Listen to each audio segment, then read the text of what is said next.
Hello and welcome to the Two Robbies Podcast, your destination for in-depth discussion and analysis of the Premier League. I'm Robbie Mustoe, he's Robbie Earle, and here are today's topics.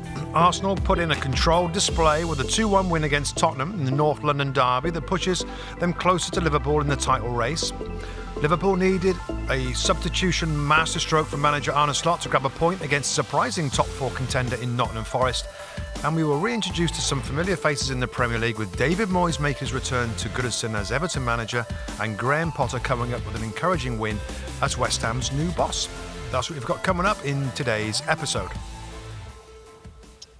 Well, my friend, I suppose there is only one place to start, North London derby, red versus white. An important derby for both clubs, Rob, who Arsenal off the back of a couple of cup defeats, Spurs in not particularly great form. Both clubs needed the points. Both clubs would have wanted the point. It was the team in red that won it in the end. Thought it was an interesting game, Rob. It felt like it was quite a nervous match, although Arsenal did get off to a really good start for 15 minutes or so. Absolutely dominated the game and pinned Spurs back, whether Spurs wanted to or not. Tactically, we'll maybe talk about that in a short while. But and then really things go in some ways as Spurs would have hoped, weathering the storm, getting themselves 1-0 up, but couldn't hold on to the lead. 2-goal reply from Arsenal before half-time. That was the goal-scoring done that we didn't know, and that's how it ended, Robin. You know, sort of one of my takeaways of looking back, just thoughts on the game, were errors by both teams led to the result that we got. By the way, it wasn't particularly well defended for Arsenal to concede the Son goal. I think that's 9 now North London derbies for him. The corner kick that was debatable, but not well defended by Spurs again from a set piece. And then Basuma giving the ball away and Arsenal making the most of it. Chossor with the shot. Kingsley with, I thought, a shot he should have done better with. And so, errors have cost both teams goals. But you'd probably have to say on the balance of play, Arsenal were the better, had superior possession. And probably, if they'd have taken the chances, would have gone away with a much more comfortable-looking scoreline. But that's the story, isn't it, for Arsenal, Rob, that they haven't been taking chances and they have been creating opportunities. If you look at all the numbers, all the stats and the XG and all that, Arsenal's aren't awful. It's just they haven't been converting those chances. And there was examples, again, where they could have, particularly in the second half, put the game to bed, and they're just not in that goal-scoring form or fettle right now. And that's what makes for nervy performances. And of course we've got a couple of Arsenal supporters in our studio crew, and it's nervy for everybody because Tottenham are a dangerous opponent. The manager made, as normal as expected, attacking substitutions. He throws all his attacking people out there to try and make something happen. They had opportunities right to the end, but Arsenal got it done, Rob, in a kind of a scrappy. They're kind of limping along a little bit at the moment, and that's fine. That's absolutely fine, given the injuries that they've got, given the difficult start they had, the gap that was quickly established by Liverpool, and having to play under the pressure that they haven't got much wiggle room. And, even Stephen Warnock, who was on our show today, said if they lose the game, they're probably out of the title race. And I think many others would think the same thing. They haven't got any wiggle room, and they are finding a way to get it done, Rob. And what they're doing is like when we used to play in a game where you play against a really good team, and the phrase from the coaches and the managers is a bit of a cliche. It's like, stay in the game. Just stay in the game. Like, keep it close. Don't let them, keep... And Arsenal are kind of staying in the title race, Rob. They're staying in it. Like, and they've on this midweek fixtures, they're 2 points better off. Liverpool didn't win their game, and Arsenal did. 4 points gap now, now there's a 4-point gap. And there's a load of games to go, and of course we know Liverpool's got a game in hand. But, Arsenal would say they didn't have a great start, and they I don't know, they're not playing at their best. But the thing is, Rob, do you expect them to find their best form now, whether that's with Saka or without Saka? I think the others are going to come back sooner, and most of the attacking guys are fit now. One of the midfield's pretty much fit. Yeah, obviously they've lost Jesus, which is a shame because he did perform. But it's an interesting point. And this time last year, Rob, somebody said to me yesterday, this time last year that Arsenal were 5 points behind Liverpool and ended up catching Liverpool and going past them, and things turned. And this was the start of a run that they went on that took them nearly to a title. Obviously, City pipping them at the end. I get to I sense the momentum was important. I tell you what, Rob, there's a game at the weekend against an Aston Villa team who've ended up winning today. That's hugely important. Last year they lost to Villa in an important game that cost them a game. They got Villa on Saturday evening in a huge game, mate. If they can back that up with back-to-back wins, and they're absolutely back in business, because this title race isn't quite over yet, and I'm sure Liverpool fans have always been, Arne Slot's been playing it down, and we'll talk about Liverpool in due course. But this title race ain't over, and if Arsenal can hang in there. Watching today, Robin, here's one for you, and I know everybody straight away goes to the possession that they have, which is undoubted, the chances that they make, and the XG is the byproduct of that. One of the biggest XGs in terms of expected goals, not always getting those goals. And everybody points to, and I get it, like the centre forward. They've not got the penalty box guy, and I get that argument. Although I sort of feel it's a bit lazy just jumping to that. Man City have got the best forward in the league. Doesn't mean that they're going to win it this time around in terms of centre forward. What I looked at today, Robin, and I think is going to be hugely important to this team, beyond the corner kicks that we know and the set pieces that are excellent, that are a great tool for them to rely on. And Trossard came up with a moment today. What I was thinking this team, in some respects, needs, Rob, is a goal-scoring midfield player. A 10 to 12, Frank Lampard-esque, Cole Palmer might be the newer version or whatever, a killer, a hungry. There's so many times that Arsenal work the ball into the last third and play lovely balls across the 18-yard box, across the penalty area, little cutbacks. And there's often not many people or the right people in position. Thomas Partey, who's your holding midfield player, isn't going to go. Declan Rice does go. I don't think quite does go, but I don't think quite has the killer goal-scoring instincts of a Frank Lampard or that type. Martin Odegaard's very much usually at the base of the build-up play and knitting it together and creating that clever pass. God, could they do with somebody, who could just come deep into play and be a guy who could. There's 12 goals in that team. The way they play in the way they operate. There's 10 to 12 goals for a really hungry, focused midfield player who knows and can time his runs from deep. It's a great shout. I got a couple of immediate thoughts on it. First off, they bought a player to be a goal-scoring midfield player, Rob, number 8. His name's Kai Havertz.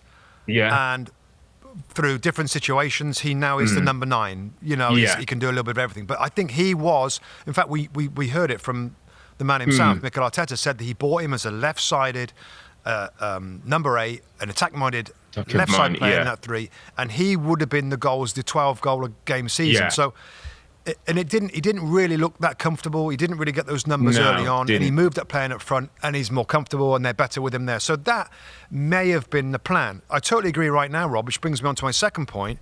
Declan Rice. We know he's brilliant at taking corner kicks and set pieces, swinging the ball in. Yeah. Is Mikel Arteta getting the best out of Declan Rice? Good point. And what is his best? Is his best being that number 6? Or as we thought last year, he kind of looked really good going forward in that left number 8? But I haven't seen him much. I don't see the goals you talked about. Am I disappointed? I don't know, is he in between, like being, he's not really being an outstanding player that he has the ability to do, Rob. Why is that? Is that because his role's not less defined? And it's a good point. Is he less defined in, at times he's a 6 or becomes a second 6. At times he's an 8. He's not an 8, Rob. I guarantee you now, and it was a role I played. He's not an 8 with a real eye for goal. He's an 8 that's going to get you 5. He's going to get you 5 or 6 in a season if he plays a full season. He's not going to get you 8, 10, 12 and beyond. So where should he? I agree. By the way, I agree. I suppose the point you come back, or the point I'm challenging myself is, if I do get that player, I might have a little less football, Rob. I might have a little less in my build-up, but I've got a little bit more finish when it does go in there. So maybe that balance, when you talk about, and I remember you talked about when someone like a Terry Venables worked in that, and you said you've got to have your three different types of players, like your holder, your ball player, and your goal scorer. Yeah. I see the holder. Is Declan Rice really the holder? Probably. Is Odegaard the footballer? And is there a missing gap for somebody like a number 8? That's right. Is there a spot for that guy? Absolutely right. And that goes around a full circle to Kai Havertz. That was meant to be the scorer. You have a scorer, you have a playmaker, and you have a defensive holder. And the Havertz thing didn't work out brilliantly in that position, and he's doing okay as a centre forward. But that does, back to your point, Rob, if they did have a guy in there, then that might provide the goals. All I would say as well, Rob, on the goals, and I mentioned it on the show today, you've got to remember, they scored 91 goals last season. Arsenal. Yeah, they're not sure. That's why I'm saying we need a centre-forward thing. I still don't, I've never liked that kind of lazy, just put a forward in there and it'll work. They're not. They haven't been short of goals to win games at times. It's just how much football they have and how many chances, Rob. They don't make wins easy. Today wasn't as easy a win as it should have been. And the other thing on the goal scoring thing, by the way, the season before that, they had 88 goals. Only City scored more than Arsenal in the last couple of seasons. Yeah. The only thing I would say in thinking about that is that when their football's really, really great, Rob, then everybody does score. Odegaard gets his 8. Saka gets his big number. Martinelli gets his number. Havertz gets his number. When their football's good. Maybe this season the football hasn't been silky. It was creative. So others haven't scored the numbers. And then it would be nice to have a striker that's going to get 15, 20 goals that some of the others have got. And not just a striker, by the way, Rob, a scorer. Mo Salah is an incredible scorer. Yeah. He's not a centre-forward, he's a scorer. And Arsenal, the closest player they've got is Bukayo Saka. And I'm not sure, has he got 20 Premier League goals in a season? I don't think he has. No, I don't think he's got 20. No. That's where they need other players in the team to get those numbers, to get to 91. And the football hasn't been good enough that they've all enjoyed themselves and been confident enough to get the goals. But, right now, they're 4 points behind. They're scrapping. They're limping a little bit. Absolutely. But they're still in the race. Well, as well, you've got to sometimes say as well, Rob, there's a bit of spirit and character about this group. Yeah. You go 1-0 down at Derby, got a little bit nervy, and obviously the fans and everybody knows how important the game was. They get back in, they get on top, don't manage to make it as easy as they'd like, but there is something about them. They're hanging in there and they're fighting for each other. And I know you mentioned, and I've got to go to this guy, Gabriel, Rob, who was a centre-back. And I made a note, and I was really pleased you did a little breakdown and so. And a lot of the stuff is like, some might say, well, that's what he's supposed to do. I think Roy Keane famously came out and said he's defender, defend and goalkeepers save shots. That's what he should do. But he is more than that, Rob. He's becoming part of the heartbeat. In that Odegaard does it with his creative, lovely football and technical. This guy's about heart, about fight. I thought you made a great line where you said, I'd love to be playing in front of him. He's one of them, Rob. I bet you in training, Gabriel never plays any other position than centre-back. In five-a-sides, and some goalies go up front. And I bet he plays centre-back in every five-a-side. And he wants to win. He wants to defend. He wants to win. He wants to stop the ball going in the back of his net. And the point I just wanted to make on this, Rob, and it was based off what I heard you saying in the studio today. The thing with Gabriel is he's not really that pretty on the eye. Saliba's looks a lot better and smoother, and he's a Rolls Royce when he gets in full stride. Van Dijk often, nicks balls, and the Rio Ferdinands of the world. They look great as well as play well. This guy doesn't really look like in that terms, I have to say. But I tell you what, in terms of his play, what he gives and what he does, mate, is up there with the best. And he has become an integral part of what Arsenal are. And the spirit and the drive that gets Arsenal back into the games. I know it's gone down as an own goal today from Solanke. But yet again, he gets himself on the end of a corner kick and causes a problem that gets them the goal, that gets them back in the game. He's defending, his last-ditch defending. The challenge he made on Solanke early on when Jed Spence put the ball in, and it's a brilliant piece of defending that won't get many headlines, and people, that could have changed the game. That's a game changer in that situation. It's a great shout, and I think it was pretty obvious today. Sometimes you get games where we pick out players that people might not notice. Gabriel was very noticeable what he did today. And I'll tell you somebody else, Rob, and I'm going to go straight to my underappreciated performer. We've not had one for a couple of weeks. And this is absolutely underappreciated, but more so one to watch. Miles Lewis Skelly, 18 years old, left back for Arsenal. I tell you, we did a little breakdown on him as well. We had Stephen Warnock break him down. Being a left full-back himself.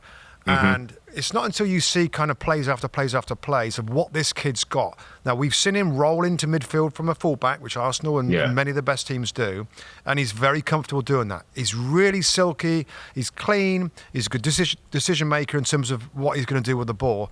But also, we saw these clips of him strong, Rob. I didn't realise his strength, winning the ball back. He did an aggressive tackle, 50-50, won the ball. It's like, well, hang on a minute, what can't he do?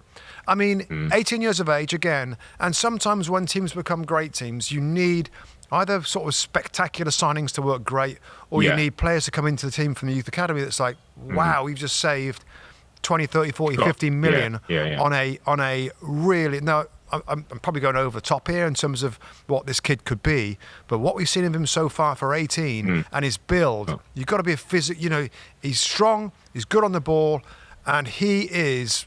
I mean, he looks an outstanding player for Arsenal now for many years to come.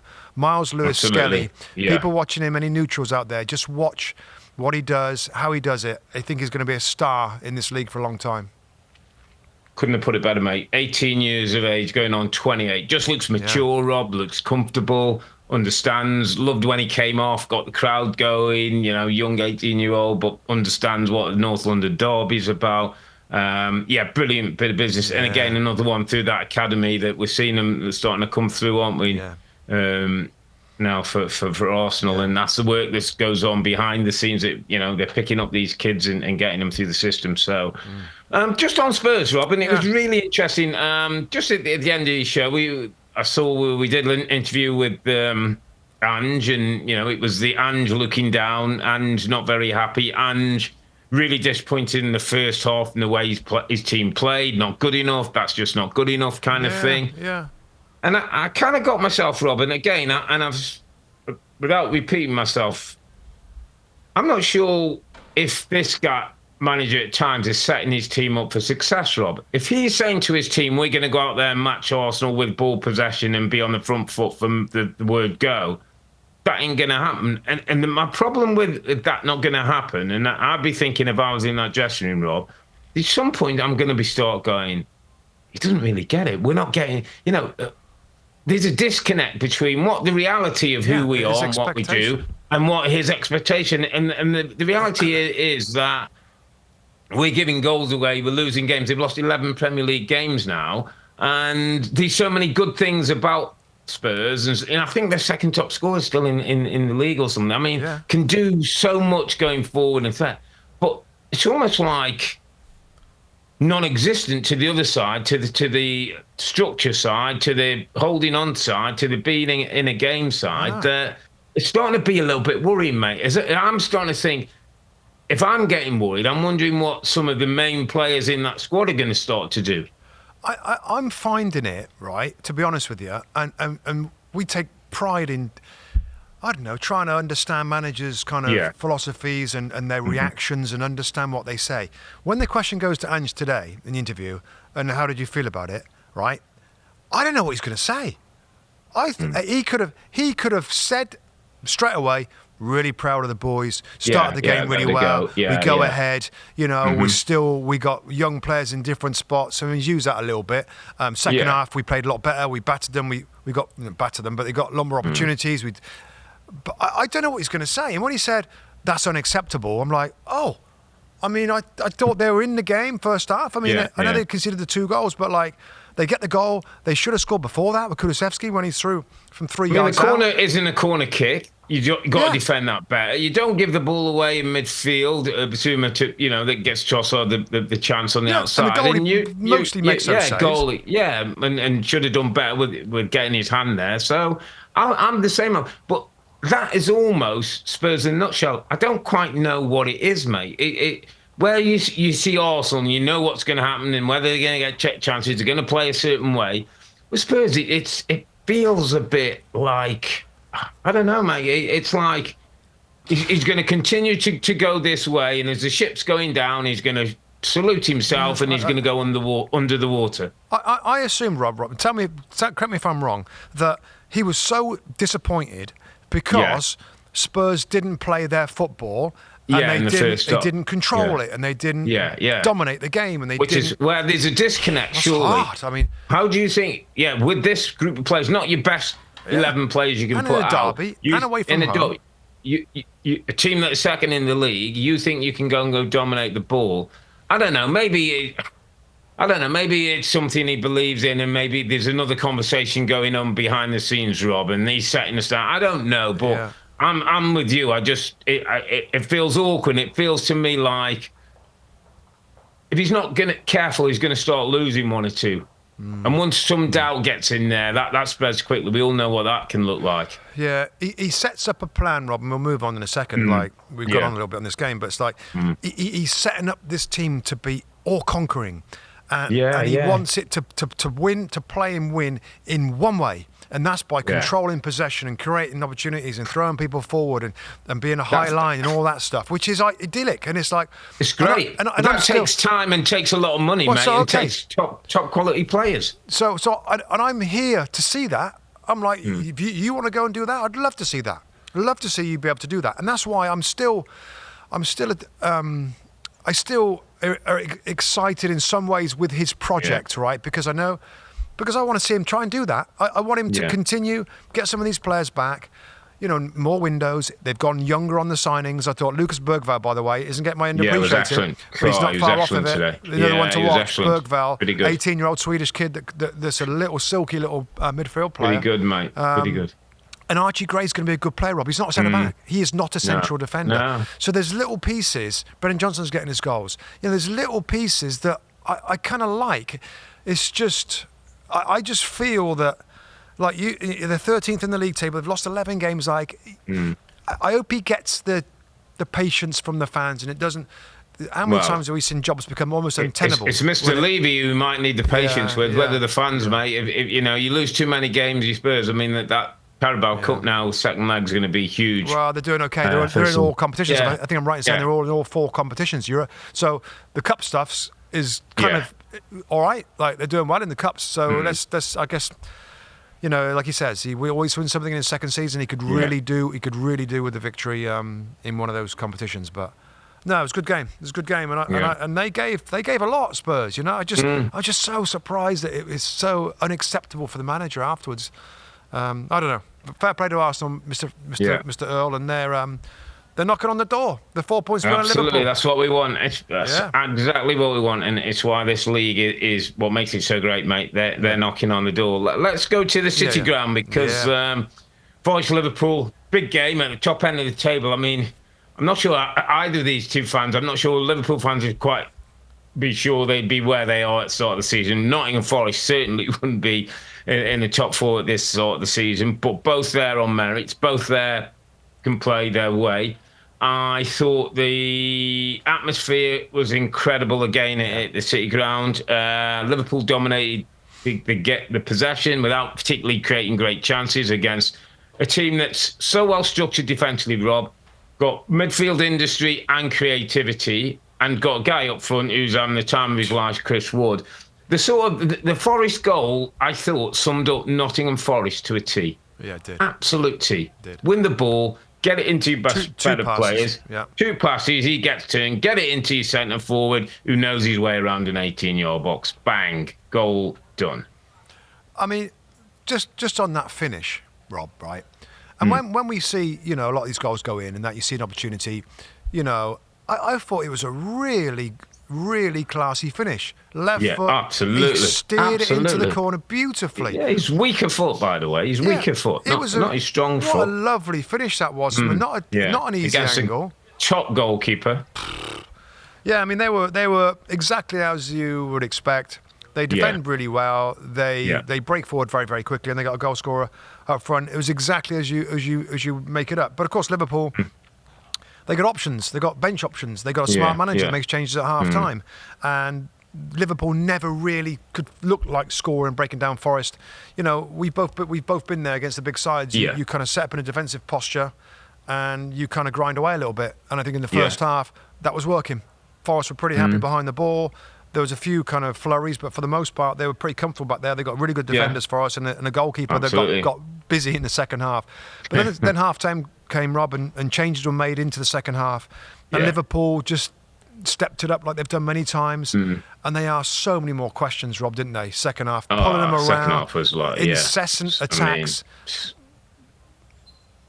You get the goal with the two guys that come on, the corner kick, and little Jota. I mean, how many times have we seen him step up in a box and between giant defenders and nod it in? And after that, it was all Liverpool. And they couldn't... I mean, they had so many shots. Matt Sal's made so many saves. And by the end of it, Rob, of course, it's at 1-1 at this point. Nottingham Forest looked dead on their feet. Exhausted, ragged, like... Let's just get to the finish line, and fair play they did. And it's a 1-1. It's a 1-1 score line and a point for both teams. So, who's going to be? I guess Liverpool, Rob, more disappointed with that, or are they going to think? Absolutely, yeah. Of course they are, because they would still expect. The one team that beat them this year, they'd expect to go there and get it done. When you talk of the front line, of Salah, of Gakpo, of Diaz, of Jota, and we're talking Chris Wood at the other end of the pitch, who's really their main striking threat. I mean, it just summed up in that and the quality. But there's so much to enjoy, so much that's been pleasing about Forest, Rob. And it was just as I was watching the game today, and I was thinking about Nuno and what's his strengths in that. And again, I'm trying to put myself in that dressing room, Rob.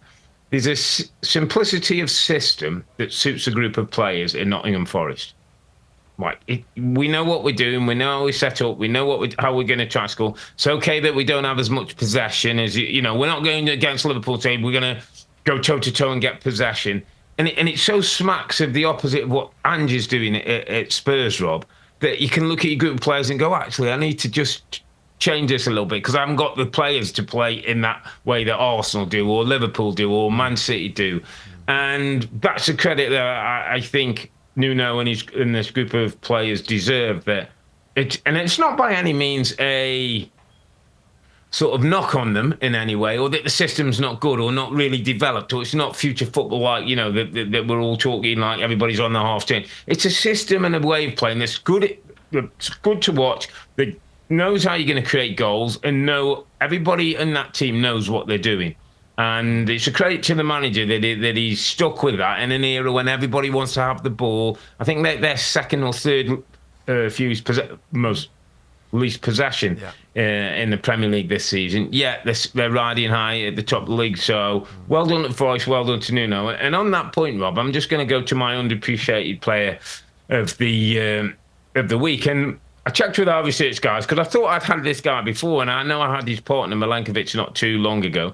Murillo, my friend, who's a 22-year-old Brazilian centre-back who's got a personality. He's left-footed, he's powerful, he can play, he can shoot from 40 yards, as we see it when he runs forward. He can keep possession of the ball as a centre-back who can play from the back when it's required. He's aggressive, he's physical, he's tactically smart. He cost about $15 million. And as the kind of player, Rob, in 2 or 3 years, if he develops, might find a club like Liverpool wanting to take his services. He's that good, and he's got that much quality. Could be a nice left-sided balance for another aggressive, sort of powerful centre-back next to him. And in a time when Nottingham Forest have had a lot of stick for their recruitment and getting all these players in, they've picked one or two little diamonds, and Murillo and Milenkovic. Let me tell you, the centre-back pairing is up there with the top 3 pairings in the Premier League. Yeah, I love it. And I'd add to that, Rob, on Murillo, that every time I've seen him play, he's exactly the same. He's really consistent, does the same things every single game. He's rock solid. I can't remember we've ever pointed out or kind of broke down mistakes that he's made. He's not making any errors. He's got a great left foot. He's massively thick set. He's very, very powerful. So I like it. And I'm surprised as well that we've not had him before. He was really, really good and really important, particularly in that first half against Liverpool. Just quickly on Liverpool, Rob, to kind of finish up on this one. That's more points dropped for them. Yeah. Is there anything in that performance? And I said my bit on the show, and I can go over it again, but I want to get your take first. Anything in that performance, or I think it's 1 win in the last 4 now, all competitions, so maybe they've gone off a little bit. Anything in recent games where you question whether they might have a bad run in them, or is this a small blip? What are you thinking? Yeah. It's kind of what I expected. Wasn't sure what a blip for them was going to look like. Is it 3 straight defeats? I kind of felt it might be this. I think what they also got, and I just want to make a little line on Diogo Jota. Diogo Jota is their most natural goal scorer and can play in so many different positions. But I just think being able to bring Jota in now, Rob, is an absolute godsend for them. Yeah. Just to change up, can make deep runs in behind. He's clever. He knits. Diogo Jota can play in any one of the 3 positions in Liverpool's front line and be outstanding. Yeah, I'm not sure any of the other 3 or the others can, and I'll include Mo Salah. As great as Mo Salah is, Mo Salah is not as effective as Jota in a central role. No, that's right. Yeah, he needs that left side to come in. But they're still top of the league, Robbie Earle. They're still top of the league, Liverpool. And this is what the Premier League is, and this is maybe when Arne Slot, Rob, and that. It's not you don't win the Premier League easily. Man City have had their days. Liverpool have pushed them. They've won. They had 100 points, but it's still never been easy. And Liverpool were flying at one point, and people were going, "Oh, there's so many. Was it 10 and 12 points?" And it's never going to be easy, Rob. Teams will close them down. Arsenal have the chance to put a little bit of pressure on them and see what this bad run, can they continue this poor run they've been on. But this Premier League is a test, and there's still a couple of hurdles for Liverpool to get over. And we always go back to our great friend Lee Dixon, who said, let's get to March and let's have a look at it then. Let's see how people's form is, and when you can start to see the finish line, how that affects people. All right, my friend. So the last time we've talked, I think there's a couple of new managers in the Premier League. And absolutely. I think we've got to talk about them. Now, the games involved this midweek fixtures: Everton 0, Aston Villa 1, which is David Moyes' first game back in charge as Everton manager. And then West Ham United beat Fulham 3-2. Graham Potter's first Premier League game in charge of West Ham United. Let's take it from that order. David Moyes going back to Everton, Rob. First off, Sean Dyche, right? And this is a bit where we spoke to Stephen Warnock about it today. So our very own David Ornstein reported that there was a conversation between Sean Dyche and the ownership to say, I've taken this club as far as I can. I'm not the right. Well, David Ornstein reported it. Like, I'm not the right guy to carry on. And I'm like, wow, he's quit. Like, he's quit on it. Stephen Warnock, is from the area. Yeah, he's got good intel. He heard a little, good intel, and he's like, I think he was always going to go, and this was a mutual. So, I mean, David Ornstein is an incredible reporter, and I'm not. And I think there's got to be something in that. I mean, first off, before we get to the new ones, Sean Dyche basically saying, "I've taken him as far as I can." Yeah, which is the opposite of anything you'd ever think Sean Dyche would ever do. Exactly. If Sean Dyche had one game to play and there were 4 points adrift, he'd still say, "We'll stay up." That's who he is. That's how positive he is. He's been in difficult situations. He's been in way more difficult than they are now. I still think Sean Dyche, if he's stayed, will keep them up. I think the new guy in charge, David Moyes, will keep them up. I'm not sure. I heard some things it was to do with the finishing terms and the payment terms in terms of what was said and how it was said. So maybe there's something in the language of those two things. Surprised. But then obviously David Moyes comes in, and again, I read a lovely line, Rob, where often in football they say never go back, and there was a lovely line where they say reheated soup never tastes as good the second time around. Well, what's funny? I'm not in any way saying that David Moyes is a can of soup, but I mean, he's gone back, Rob, hasn't he? And he's gone back, I think, based on what he's done since he's left the football club and the things he did at the football club. I was looking at it. Remember, he got them fourth in the 2004-2005 season. Everton finished fourth and went into Champions League qualifiers. Yeah, wow, yeah. What's funny about that, Rob, and I heard the same things about don't go back.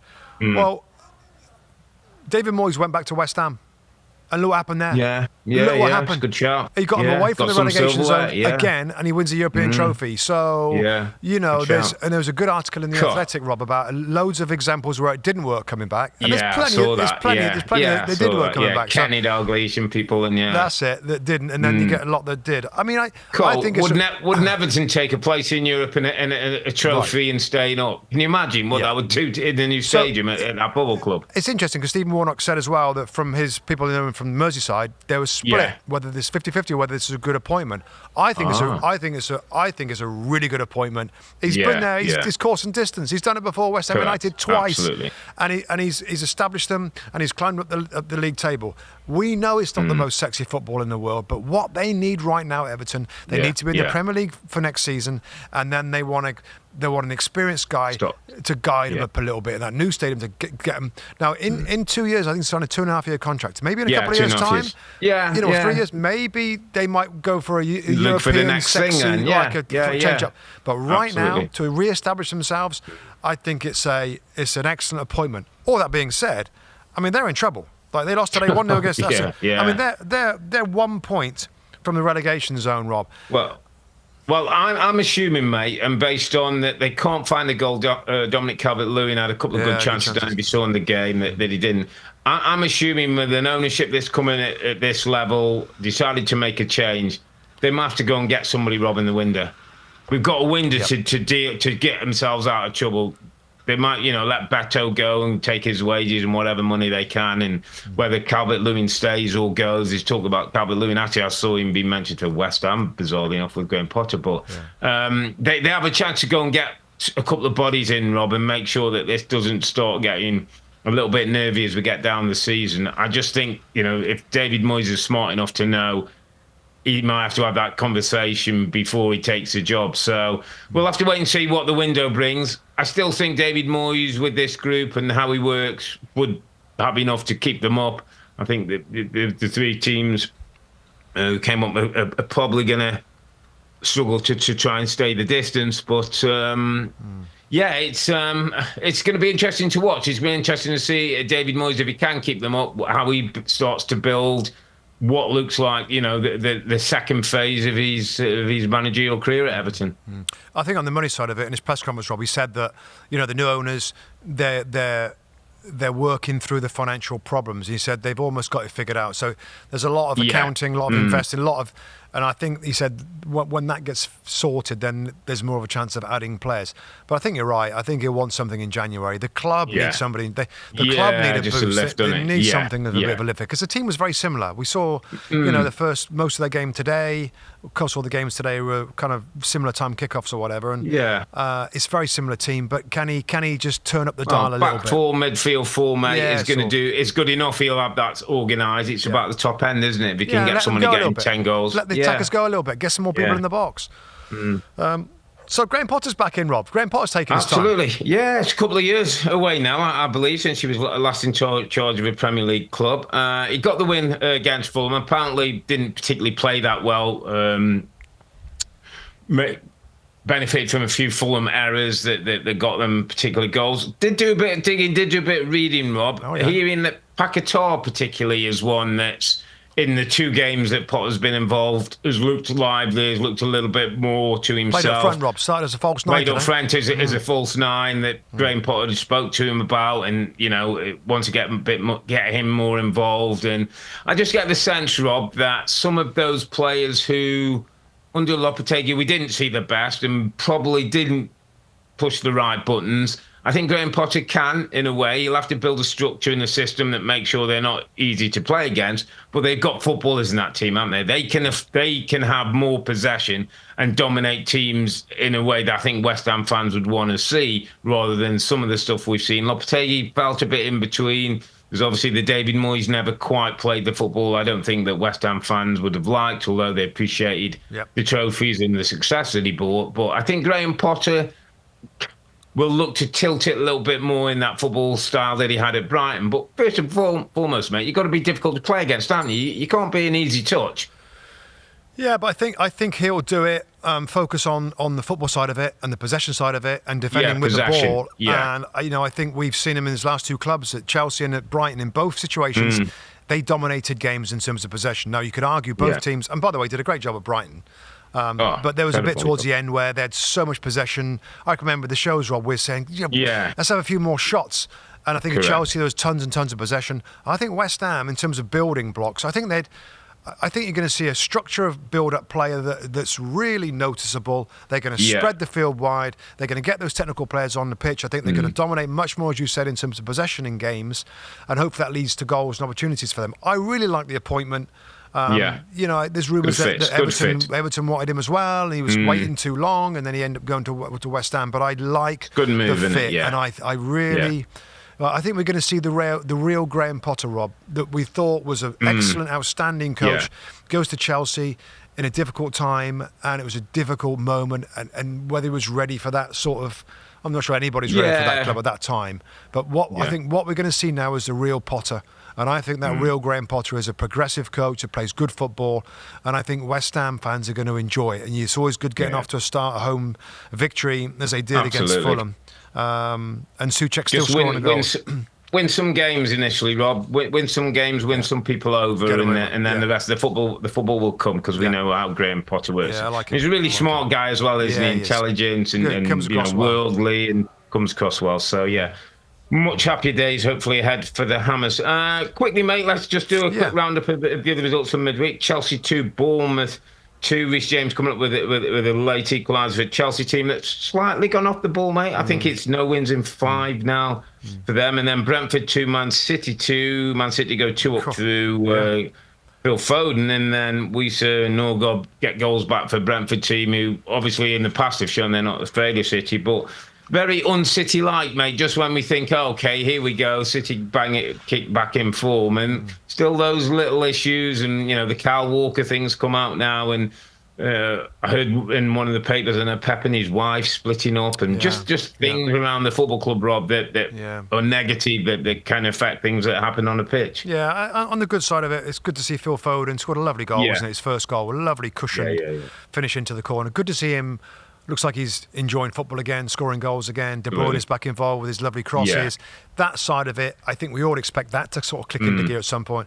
It's just defensively. Defensively, they're nowhere. They're nowhere. And you can't just blame defenders. That is team defending as well. And to give up, to be 2-0 up with 80 minutes played or something? Yeah, to go, Wissa scored on 82. Norgard scores in the stoppage time. I mean, that's really disappointing. Really disappointing for them. What else we got? We got Newcastle United, Rob, the form team right now. The informed team. The form team. Newcastle United in the Premier League. Yeah, 3-0 victory. Alexander Isak again at the centre of everything with his lovely 8 straight finishing. Games now, isn't it? It's 8 straight games in the Premier League. He's chasing Van Nistelrooy and Vardy now, I think. Wow. So, they're flying, and Newcastle United are up to 4th. And it's a while ago now, but I did fancy them to have a strong season. No European football. Get those fit injured players back in the side. So that looks good for them. It looks good for Isak. It does look good. And Leicester City, Rob, the last game I got on the list here, 0. Crystal Palace 2, goals from Mateta and Mark Gahey.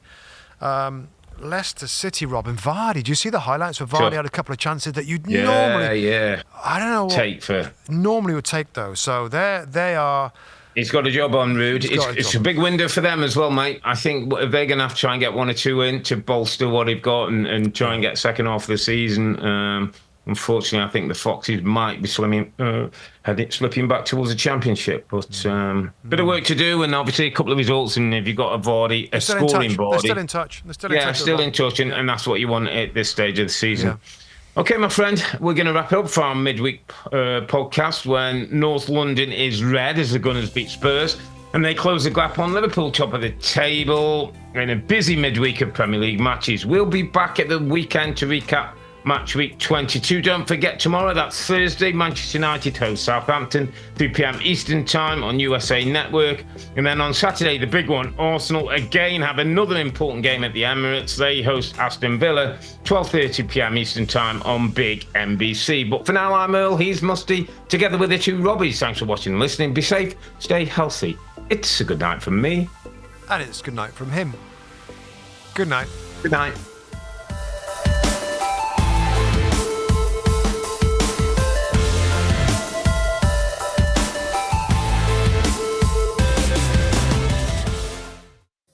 Hi there, I'm Rebecca Lowe, studio host of NBC's coverage of the Premier League. Don't forget to hit subscribe to watch more videos all season long. And if you want even more Premier League content, from original series to live matches, head over to Peacock.